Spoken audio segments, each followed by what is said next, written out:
ভারতে অবস্থিত রাজস্থানের বিকানির শহরের কাছে দেশনোকে অবস্থিত করণী মাতার মন্দির হলো এমনই একটি মন্দির যেখানে কয়েক হাজার ইঁদুরকে পবিত্র হিসাবে গণ্য করা হয় এবং এদেরকে দেবীর সন্তান হিসাবে বিবেচনা করে পুজো করা হয়, যা ইঁদুরের মন্দির নামে পরিচিত।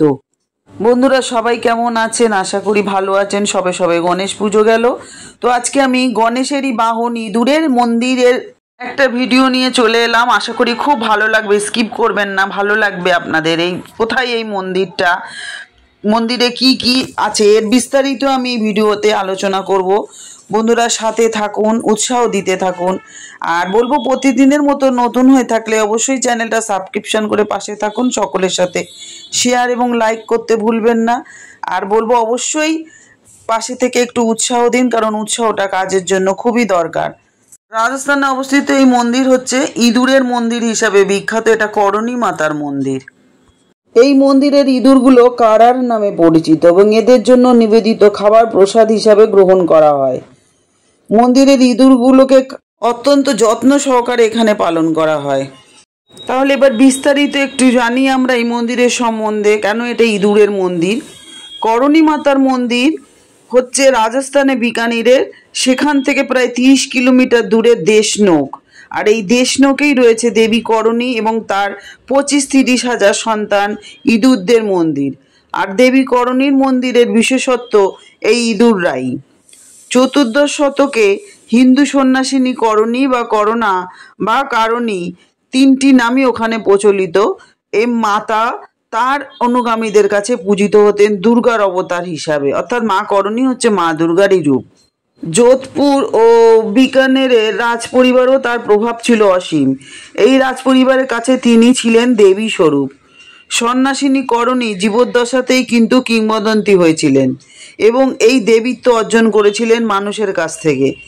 হঠাৎ করে একদিন রহস্যময়ভাবে তিনি অন্তর্ধান হয়ে যান।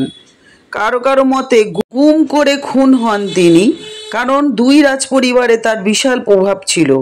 অনেক সময় রাজ্য পরিচালনাতেও তার মতামতকে প্রাধান্য দিতেন ওই দুই দেশীয় রাজপরিবার। তার অন্তর্ধানের পরপরই বিকানের রাজপরিবার ওই মন্দিরটি প্রতিষ্ঠা করে। এই মন্দিরের ভেতরে ঘুরে বেড়ানো কালো ইঁদুররা এখানে খুবই পবিত্র বলে মানা হয়। স্থানীয় বাসিন্দাদের কথায় এই 25 থেকে 30 হাজার ইঁদুর হলেন করণী মাতার বংশধর। এদের নাম কাব্বাস। শুধু ইঁদুর দর্শনে দূর দূরান্ত থেকে হাজির হন ভক্তকুল। তবে সবচেয়ে বেশি শ্রদ্ধা পায় সাদা ইঁদুরেরা, কারণ এরা হলেন স্বয়ং করণী মাতা এবং তার গর্ভজাত সন্তান। এই নিয়ে কম গল্প চালু নেই। একাংশের মতে করণী মাতার শত শত সন্তান এবং সৎ ছেলে লক্ষণ কপিল একদিন সরোবরে জল খেতে গিয়ে ডুবে গেছিলেন। এরপরই করণী মাতা যমরাজের শরণাপন্ন হন তাদের বাঁচাতে। যমরাজ লক্ষণ সহ করণী মাতা সব সন্তানদের ইঁদুর হিসাবে পূর্বজন্ম দিয়েছিলেন। এটা একটি প্রচলন গল্প ওখানে। আর আরেকটি গল্প হলো 20,000 সৈনিক বিকানিরের কাছাকাছি কোনো যুদ্ধক্ষেত্র থেকে পালিয়ে এসে আশ্রয় নেন দেশনোকে। সৈনিকদের জন্য যুদ্ধক্ষেত্র থেকে পালানো গুরুতর অপরাধ, এটা আমরা মোটামুটি জানি। কিন্তু দয়াশীল করণী মাতা দয়াপরবশত তাদের কিন্তু প্রাণ দেননি, কিন্তু শাস্তি স্বরূপ তাদের ইঁদুরে রূপান্তরিত করে মন্দিরেই থাকার ব্যবস্থা করেন। এখানেই শেষ নয়, ইঁদুরের সম্মান এখানে দেবীর চেয়েও বেশি হয়ে ওঠে কখনো কখনো। যদি কোনো ইঁদুর মন্দিরের ভক্তদের দেওয়া প্রসাদ খায়, তাহলে সেই ভক্তের জন্য তা খুবই সম্মানের। এবং ইঁদুর খাওয়ার প্রসাদ পাওয়ার জন্য লাইন দেখলে তাক লেগে যাবে আপনাদের। মন্দিরে প্রবেশ করলেই দেখা যাবে হাজারো হাজারো ইঁদুর ঘুরে বেড়াচ্ছে। তারা হেসে খেলে লাফিয়ে চড়ে বেড়াচ্ছে দর্শনার্থীদের পায়ের ওপরে। কিন্তু ভয় পাওয়া যাবে না, ঝেড়ে ফেলাও যাবে না। যদি ভয় পেয়ে বা ভুলবশত কোনো দর্শনার্থীর পায়ের তলায় যদি কোনো ইঁদুর চলে আসে, তাহলে সেই ইঁদুরের সাইজেই একটি সোনার ইঁদুর মন্দিরকে গড়ে দিতে হবে ওই দর্শনার্থীকেই। আর সাদা ইঁদুরের দেখা পাওয়া ভক্ত তো সৌভাগ্যবান বলে বিবেচিত হয় ওখানে। বুঝতে পারছেন ইঁদুরের কত সম্মান, ইঁদুরের কত আদর। করণী দেবীর এই মন্দিরের দ্বার উন্মুক্ত হয় প্রতিদিন ভোর 4টের সময়। আর তারপর থেকেই কিন্তু হুড়োহুড়ি পড়ে যায় ইঁদুরদের নানা উপহার দেওয়ার। অনেক দর্শনার্থীরা এখানে নানান রকমের উপহার নিয়ে আসে মন্দিরে ইঁদুরদের জন্য।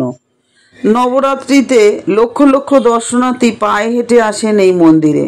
তবে ধর্মবাদ দিলেও ভারতের প্রাচীন মন্দিরগুলির মতো এই মন্দিরটি স্থাপত্য এবং ভাস্কর্য কিন্তু চোখ ধাঁধিয়ে দেয়। বছরে দুবার এই দেশনোকে বসে মেলা। মেলার নাম করণী মেলা, যেহেতু মায়ের নাম করণী ওখানে। নামের কি অদ্ভুত লীলা! যে রোগ এখনো দাপিয়ে বেড়াচ্ছে বিশ্বব্যাপী, লোকে ভয় পায় ইঁদুরকে, কিন্তু তারই সঙ্গে সাদৃশ্য রেখে এই দেবী মন্দির রয়েছে এই দেশেই, আর সেখানে পবিত্র হলো খোদ এই ইঁদুর। এবার এই মন্দিরে পুজো এবং ভোগ নিয়ে একটু জেনে নিই। মন্দিরটা যখন 4টের সময় খোলে জনসাধারণের জন্য, পুরোহিতরা মঙ্গল আরতি করেন। সব জায়গায় ভোরবেলায় সাধারণত মঙ্গল আরতি হয় এবং পুজোয় বিশেষ ভোগ নিবেদন করা হয়। ভক্তরা ইঁদুরের উদ্দেশ্যে নৈবেদ্য উৎসর্গ করেন, যা মন্দিরের চারপাশে প্রচুর পরিমাণে ঘুরে বেড়ানো এই ইঁদুরদের জন্য, আর এটিকে শুভ বলে মনে করা হয়। নৈবেদ্যগুলোর মধ্যে রয়েছে পনির এবং মিষ্টি। ইঁদুরের উপভোগ করার জন্য মন্দিরের চারপাশে দুধের বাটিও দেওয়া রয়েছে। 2 ধরনের নৈবেদ্য এখানে উৎসর্গ করা হয়, একটি দ্বারভেন্ট পুরোহিত এবং অন্যটি কর্মীদের জন্য নির্ধারিত। যখন কলস ভেন্ট মন্দিরের রক্ষণাবেক্ষণ এবং উন্নয়নের জন্য ব্যবহৃত হয়। অনেক উপাসকরা বিশ্বাস করে যে ইঁদুরের লালার নিরাময়ের বৈশিষ্ট্য রয়েছে এবং তারা ইঁদুরের সাথে খাবার এবং দুধ ভাগ করে নেবে। আর এখানে করণী মাতার যে মেলা হয়, দেশনোকে 2বার মেলা হয়। প্রথমটা হচ্ছে বৃহত্তম মেলা, মার্চ থেকে এপ্রিল মাসে চৈত্র শুক্লা থেকে শুরু হয় আর শেষ হয় চৈত্র শুক্লা দশমী পর্যন্ত, মানে নবরাত্রির সময় অনুষ্ঠিত হয় এই মেলা। আর দ্বিতীয়টা হয় সেপ্টেম্বর থেকে অক্টোবর মাসে, এটাও নবরাত্রিতে হয়, আশ্বিন থেকে আশ্বিন শুক্লা দশমী পর্যন্ত। নবরাত্রির সময় হাজার হাজার মানুষ পায়ে হেঁটে এই মন্দিরে তীর্থ করতে আসেন। এই মন্দিরটি তীর্থযাত্রীদের জন্য একটি জনপ্রিয় গন্তব্যস্থল এবং ভারত এবং আন্তর্জাতিকভাবে ইঁদুরের মন্দির নামে পরিচিত এটি। এখানে কৌতূহলী দর্শনার্থীদের ভিড় সবসময় বেশি থাকে। মন্দিরটি মূলত 1500 সালের দিকে করণী মাতার মহাপ্রয়াণের পরেই প্রতিষ্ঠিত হয়েছিল। প্রাথমিকভাবে এটি গম্বুজ দ্বারা আচ্ছাদিত অভ্যন্তরীণ গর্ভগৃহ দিয়ে শুরু হয়েছিল। পরবর্তীকালে ভক্তদের দ্বারা নির্মিত হয়েছিল এই করণী মাতার মন্দির। তাহলে বন্ধুরা, ভিডিওটা কেমন লাগলো আমাকে কিন্তু কমেন্ট করে জানাতে ভুলবেন না। যদি ভালো লাগে অবশ্যই আত্মীয় স্বজন বন্ধুদের সাথে এটা শেয়ার করে দেবেন, তাদেরও জানার সুযোগ করে দেবেন। তো বলবো বন্ধুরা, এতক্ষণ আমার সাথে থাকার জন্য আপনাদেরকে অসংখ্য ধন্যবাদ। সুস্থ থাকুন, ভালো থাকুন, আনন্দে থাকুন। মা করণীর আশীর্বাদ সবার মাথায় থাকুক, এটাই বলবো। তো আজকে আসি, আবার দেখা হচ্ছে নতুন আরেকটা ভিডিও নিয়ে। জয় মা করণী মাতার জয়, জয় মা করণী মাতার জয়, জয় মা করণী মাতার জয়। সকলের মঙ্গল করো মা করণী মাতা।